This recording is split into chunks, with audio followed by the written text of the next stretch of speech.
Muy buenos días, queridos hermanos y hermanas. Una vez más, nuestra gratitud al comunicarse con el Señor y a través de este medio a ustedes.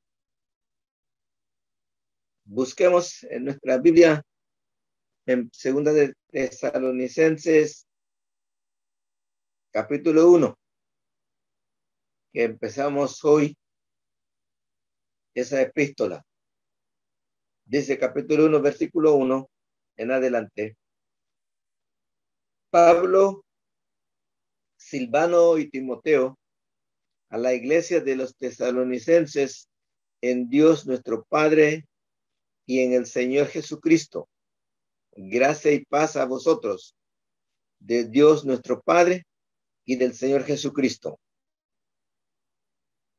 Debemos siempre dar gracias a Dios por vosotros, hermanos, como es digno, por cuanto vuestra fe va creciendo y el amor de todos y cada uno de vosotros abunda para con los demás, tanto que nosotros mismos nos gloriamos de vosotros en las iglesias de Dios por vuestra paciencia y fe en todas vuestras persecuciones y tribulaciones que soportáis.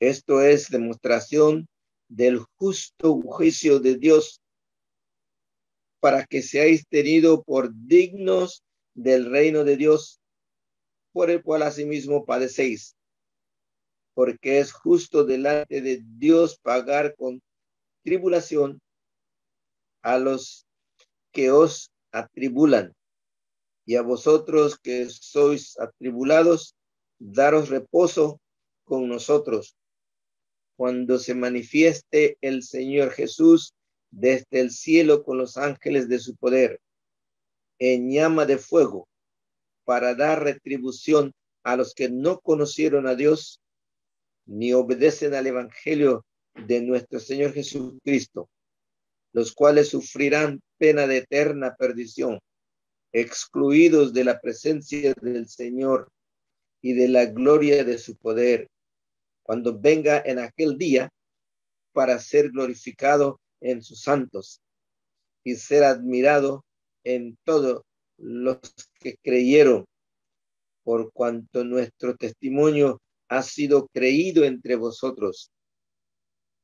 Por lo cual asimismo oramos siempre por vosotros, para que nuestro Dios os tenga por dignos de su llamamiento y cumpla todo propósito de bondad y toda obra de fe con su poder, para que el nombre de nuestro Señor Jesucristo sea glorificado en vosotros y vosotros en él. Por lo tanto, por la gracia de nuestro Dios y del Señor Jesucristo. Señor, queremos darte las infinitas gracias por tu porción, por esta porción de palabra. Gracias, Señor, por tu misericordia, por tu amor. Y te suplicamos que al meditar en tu palabra sea de gran provecho y de bendición en nuestras vidas, que ayudes a los hermanos y hermanas y que podamos aplicar en nuestras vidas nuestra gratitud en Cristo Jesús, nuestro Salvador. Amén. Encontramos en esa epístola, es la segunda del apóstol San Pablo a los tesalonicenses.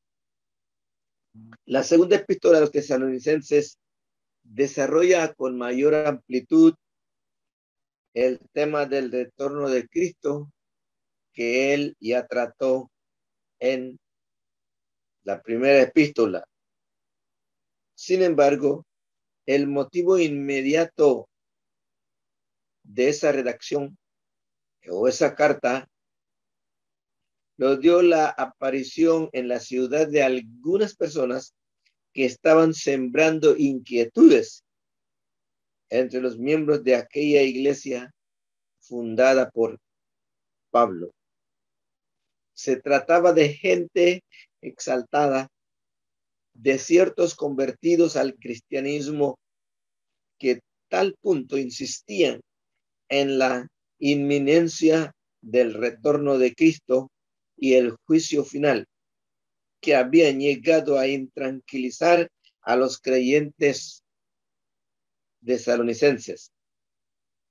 Eran personas que, para dar mayor peso a sus propias enseñanzas, se les atribuían a Pablo, o que utilizaban algún texto paulino, entendiéndolo mal y explicándolo peor. La iglesia de Tesalónica, en la situación en que estaba, no era fácil, según se desprende de las expresiones que el apóstol Pablo utiliza, o la carta dice,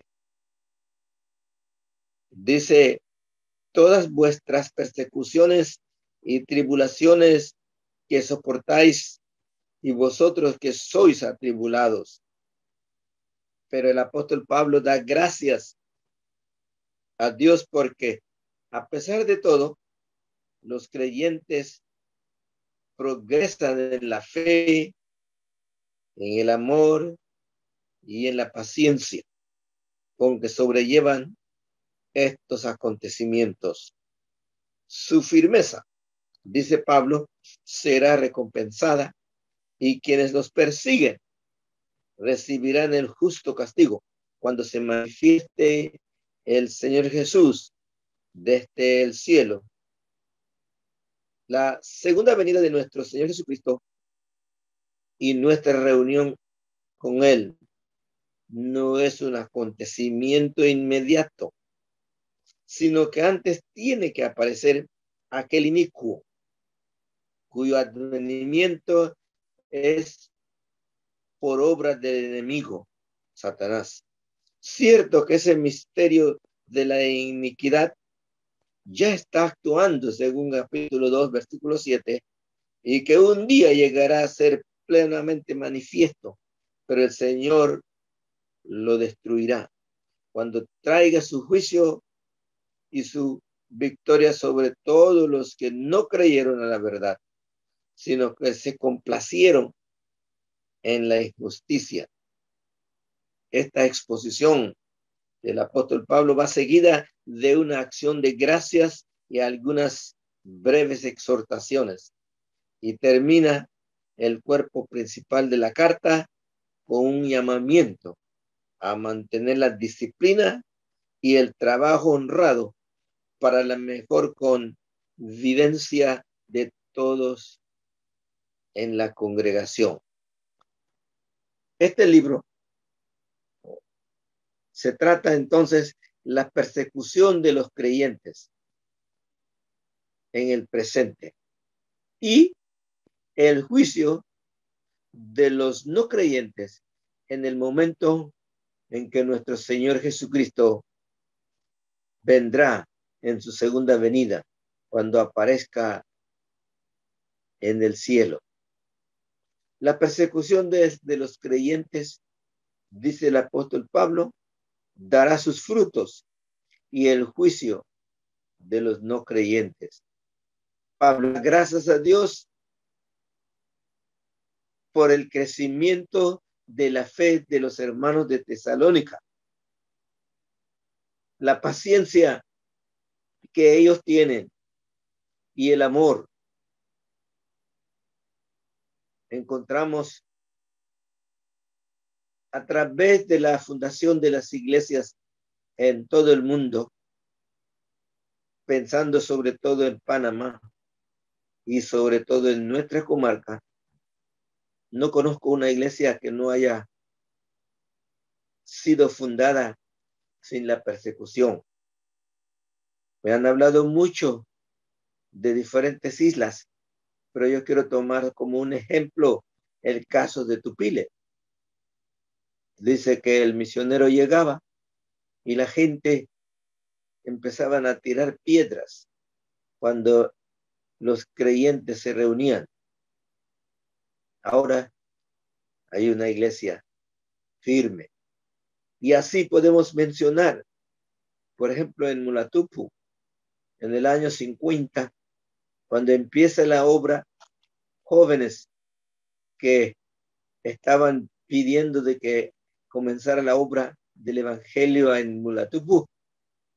Otra comunidad se preparó para venir a quemar los materiales que habían llegado para la construcción de la casa donde iba a vivir el misionero. Así que siempre hubo persecución y todavía sigue a través del mundo. Encontramos de que la obra del Señor que ha sido sembrada, hay persecución. Muchas veces escuchamos cómo es que hasta el mismo gobierno trata de destruir al cristianismo y mandan a matar. Y Pablo dice en esto de que doy gracias a ustedes porque yo veo cómo la fe de ustedes crece y aún tienen paciencia y el amor que sienten unos hacia otros, sobre todo hacia los creyentes y aún hacia contra los enemigos. Aceptar a Dios, queridos hermanos, nos da, porque sabemos que Dios lo hace para el bien de nosotros. Nos da aceptar de parte de Dios que permite que ocurra estas persecuciones y es parte de Dios. Sí, hermanos, nuestra experiencia en la vida cristiana no es fácil. Y Él ha prometido de que Dios estará con nosotros a través de nuestras pruebas. Podemos encontrar esa ilustración en el Antiguo Testamento. Dice la historia de que Babilonia llega a invadir y lleva a los cristianos o más a los judíos y muchos de ellos eran príncipes. Entre ellos estaban 4 que menciona Daniel en el capítulo 1. A Daniel, a Ananías, a Misael y a Azarías, los nombres de los judíos, fueron llevados allá. Cuando Daniel y sus 3 amigos, el rey dice que hay que alimentar la misma comida que el rey come, el mismo vino que toma. Daniel en el versículo 8, capítulo 1, dice que propuso en su corazón de no contaminarse con la comida del rey. El encargado tenía miedo cuando Daniel propone de que en vez de lo que comía el rey, que le diera todas las verduras y agua. Por supuesto que tenía miedo el encargado, pero Daniel le propone, probadnos por 10 días. Nos dice la palabra de Dios en Daniel, de que a los 10 días al probar el encargado de la comida de estos muchachos, estos 4 eran más robustos, se veían más sanos y se encontró más sabiduría en ellos. Dios estaba con ellos. En el capítulo 3, Nabucodonosor construye una estatua de oro. Obliga a todos, a sus príncipes, a sus oficiales, a las autoridades, de que se arrodillen. Pero estos 3 jóvenes, Ananías, Misael y Azarías, no se arrodillan. Por eso es que fueron a decir al rey de que esos muchachos, los que fueron deportados, que vienen de Judá, no te hace caso. El rey se enoja y sabemos que manda a decir que si ellos estaban dispuestos a hacer delante de ellos y que no se arrodillen. Y ellos respondieron: oh rey, nosotros no lo haremos porque solo hay un Dios. Se enoja, por supuesto, el rey. Ellos responden: si nuestro Dios que nos puede salvar, Él lo puede salvar y puede salvar de tus manos también, pero no lo hiciera, nosotros estamos dispuestos a morir. Sí, hermanos, siempre Dios nos dará la fuerza. No todo el tiempo Dios nos va a liberar de los peligros, de lo que está ocurriendo ahora en el mundo. Es la soberanía de Él, es la decisión de Él. Pero en ese caso encontramos de que los que fueron a tirar a estos tres jóvenes, ellos son los que murieron, porque el rey mandó a que el fuego fuera 7 veces más fuerte. Ellos no pudieron aguantar y murieron, mientras los 3 jóvenes llegaron allí. Y cuando el rey se da cuenta de que no son 3 los que aparecían, eran 4, dice que uno de ellos se parecía como un hijo de Dios o algo celestial. Y luego manda sacar, sale, y conocemos la historia de que estos 3 jóvenes fueron fieles. Dios lo liberó. Y Dios fue glorificado, porque Nabucodonosor luego manda el edicto diciendo que todos deben adorar al Dios de estos jóvenes, al Dios verdadero. Eso es lo que hace el Señor. Nos capacita para que pudiéramos ser fieles, y si es su deseo de que nos lleve, nos llevará hacia Él. Y es por eso es importante. Podemos seguir dando ejemplos de que cómo Dios ha librado a muchos de sus hijos. Yo escuché en una ocasión allá en Guatemala de que en el tiempo de la guerra los cristianos estaban celebrando el bautismo. Estaban celebrando el bautismo y los guerrilleros llegan y se dan cuenta que ahí están los cristianos. Entonces ellos deciden matar a todos ellos, y los cristianos no sabían nada. Estaban en el río bautizando a unos cuantos, y luego agarran y salen y con sus metralletas empiezan a disparar, y no se disparaba. Y luego se dan cuenta y todo lo que pudieron hacer, y se acercaron y tuvieron que reconocer que Dios lo cuidaba, y Dios lo cuidó y no pasó nada. Sí, Dios es soberano para guardar cuando Él quiere o como no quiere. Por ejemplo, tenemos el caso de los 5 misioneros allá en Ecuador. Dios permitió que ellos murieran los 5. Pero cuando Dios decide, ese siempre para la gloria de Él. Lo encontramos lo mismo en Daniel mismo, que conocemos la historia y siempre nos cuentan y contamos a los niños acerca del foso de los leones.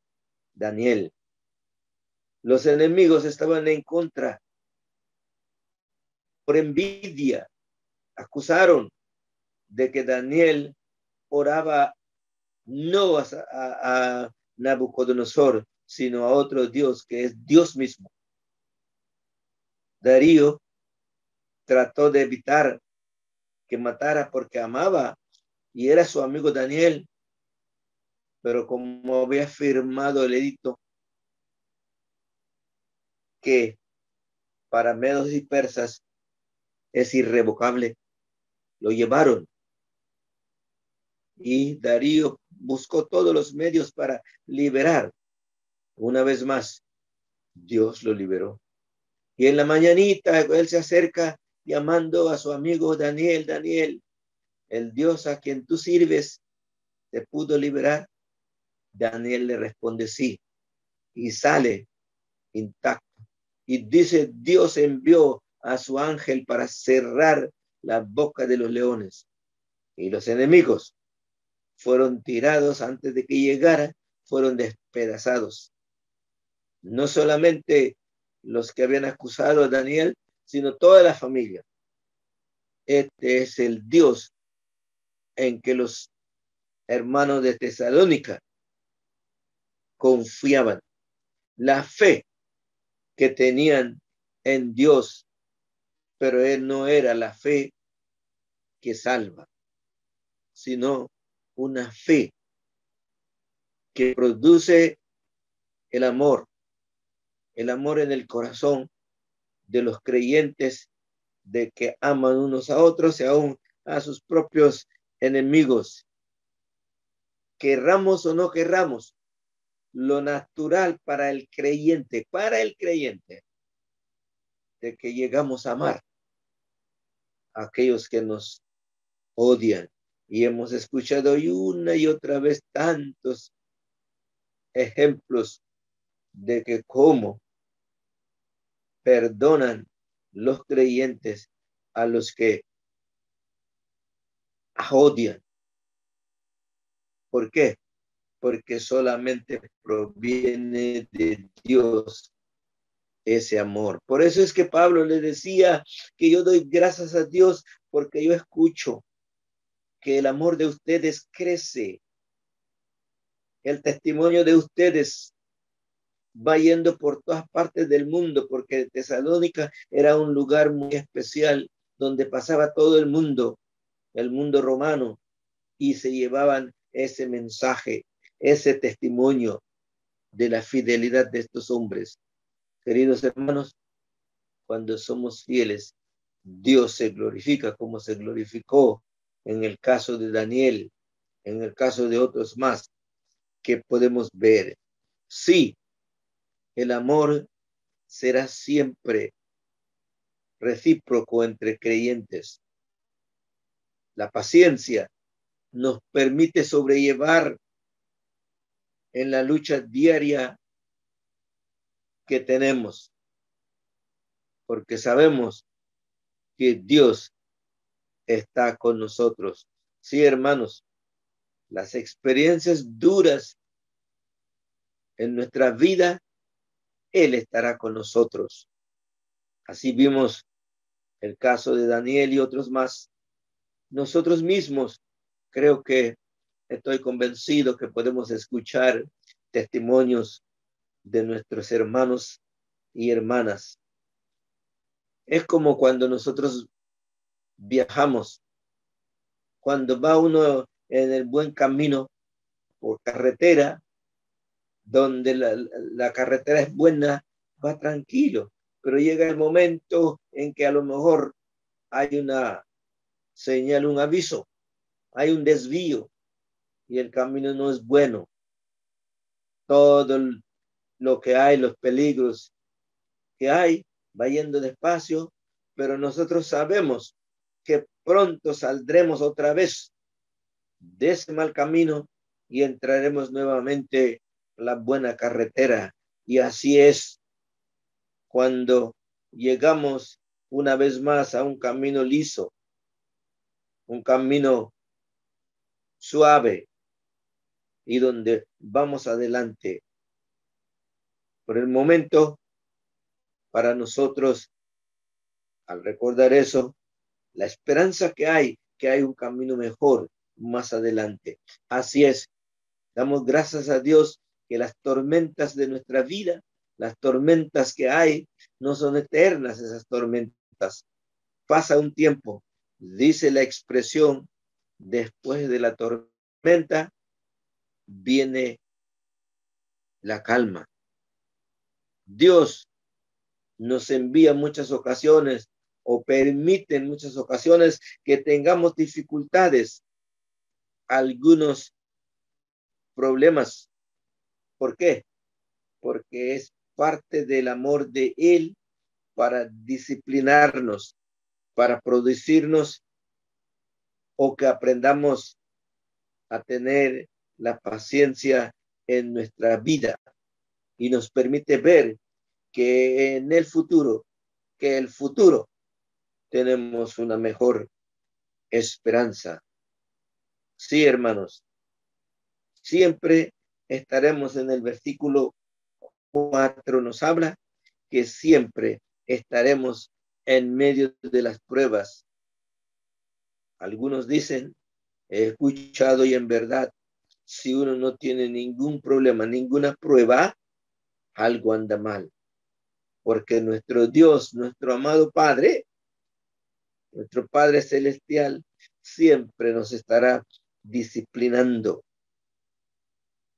Y es interesante la palabra paciencia en griego, significa estar debajo. Es decir, significa estar debajo de, estar colocado debajo de. ¿Cuántas veces quisiéramos cuando tenemos problemas salir de las dificultades y sabemos que saldremos porque Dios promete de que Él estará siempre con nosotros? Sí, queridos hermanos. Y por eso es que el apóstol Pablo daba gracias a Dios, gracias a Dios por la vida de estos hermanos de Tesalónica. Sí, los hermanos de Tesalónica tenían un testimonio público en el mundo romano en aquel tiempo. La paciencia y la fe de aquellos creyentes, vemos de que yo y todo el mundo romano en aquel tiempo sabían de esa fe. Por eso el apóstol Pablo dice, ya no necesito hablar mucho, porque cuando yo hablo de ustedes, ellos saben. Sí, hermanos, la palabra de Dios deja en claro que en esta vida vamos a tener problemas, vamos a tener pruebas, porque el mismo Cristo dijo, en el mundo tendréis aflicción, mas pensad o recordad de que yo he vencido al mundo. El mismo Cristo tuvo problemas. Él no debería tener problemas por el hecho de que hizo todo bien, sin embargo, tuvo enemigos. Sí, hermanos. Y eso es lo que dice el apóstol Pedro en Primera de Pedro, capítulo 4, versículo 12. Amados, no os sorprendáis del fuego de prueba que os ha sobrevenido, como si alguna cosa extraña os aconteciese. Y es más, él dice que no solamente las pruebas que hay, los problemas que hay, está pasando solo con nosotros, sino también otros hermanos, otras hermanas están en prueba. Ahora mismo tenemos y escuchamos a través de las noticias de la iglesia perseguida, la iglesia que tiene que reunirse debajo de la tierra, escondidamente. Sí, queridos hermanos, tenemos que orar por cada uno de estas iglesias que nuestros hermanos sufren, la iglesia perseguida. La iglesia que necesita que nosotros oremos por cada uno de estos hermanos que sufren. Dios siempre nos ama y nos disciplina. Es lo que dice Hebreos 12, 5, 11, que la disciplina, en el momento en que somos disciplinados, no nos gusta. Nadie le gusta, pero es para el bien de uno.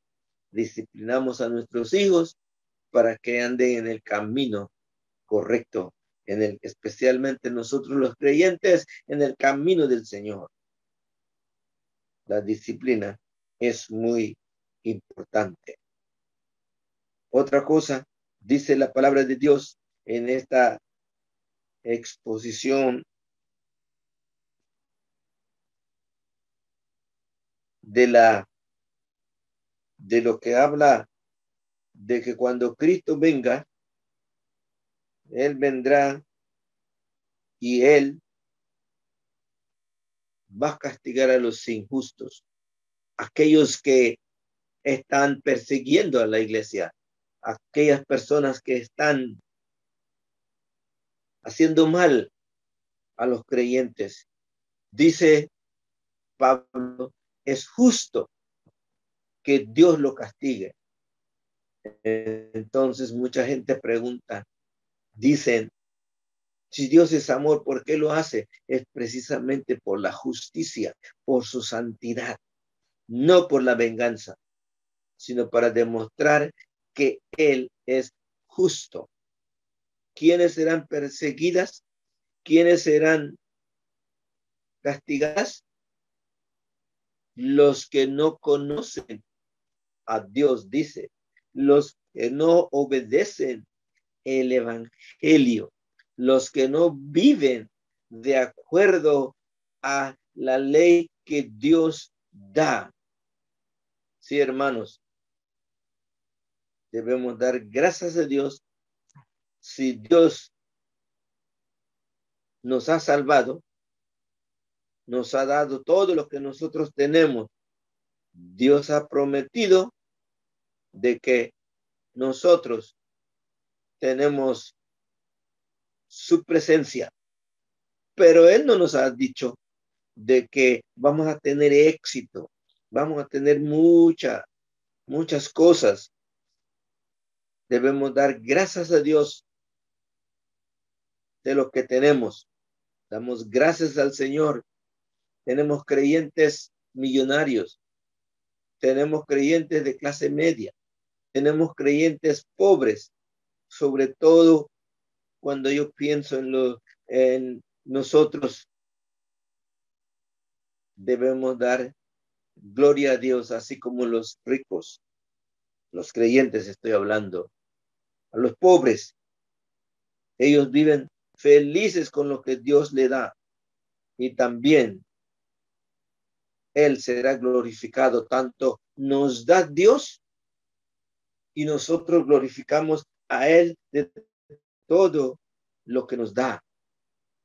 Había una señora enferma del hospital y la gente que visitaba se extrañaban cuando veían a ella, de que a pesar de que ella tiene años y años de estar en cama, ella empezaba a hablar dando su testimonio, la sonrisa que había en su corazón lo reflejaba en su cara.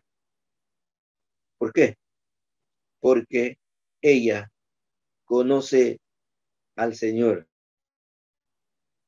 Sí, hermanos, tenemos cristianos de diferentes condiciones sociales, unos de gran prosperidad, otros en pobreza, pero todos ellos honran a Dios. Y eso me recuerda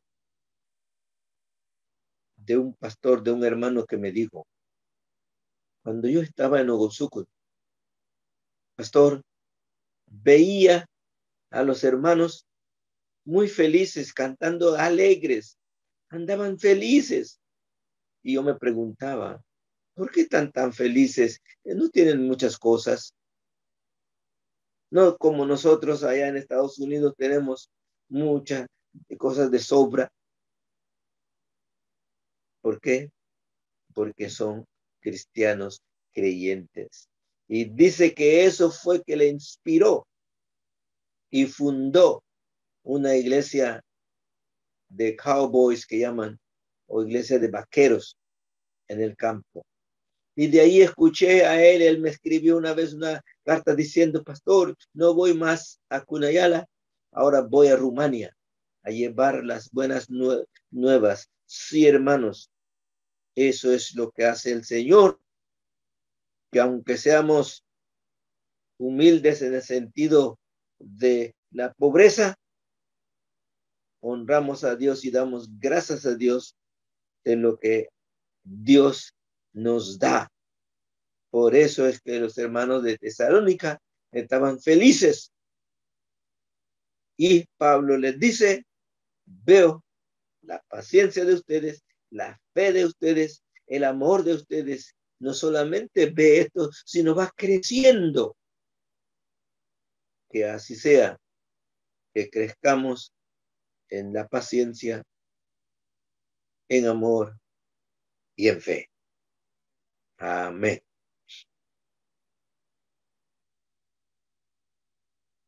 Oremos. Señor y Padre Celestial, te damos las infinitas gracias por habernos escogido,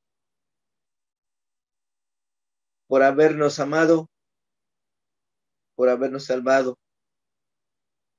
Ahora te rogamos por cada uno de mis hermanos y hermanas que han escuchado ese mensaje, sea de bendición en su vida y que todo lo que tenemos proviene de ti y que tú te glorifiques en todo ello, Señor. Te damos las gracias por cada uno de nuestros hermanos. Confían en ti, Señor, y te pedimos que tu mano sanadora esté en cada persona enferma, Señor, y que pronto pueda, si esta tu divina voluntad, ser curado, Señor. Te damos las gracias, como tu palabra dice, Juan, así como prospera tu alma, también sea prosperado en lo material. Y eso es lo que pedimos por cada uno de mis hermanos y hermanas, toda la familia cristiana, Señor, nuestra familia, nuestros hermanos en la fe. Gracias, Señor, en Cristo Jesús. Amén.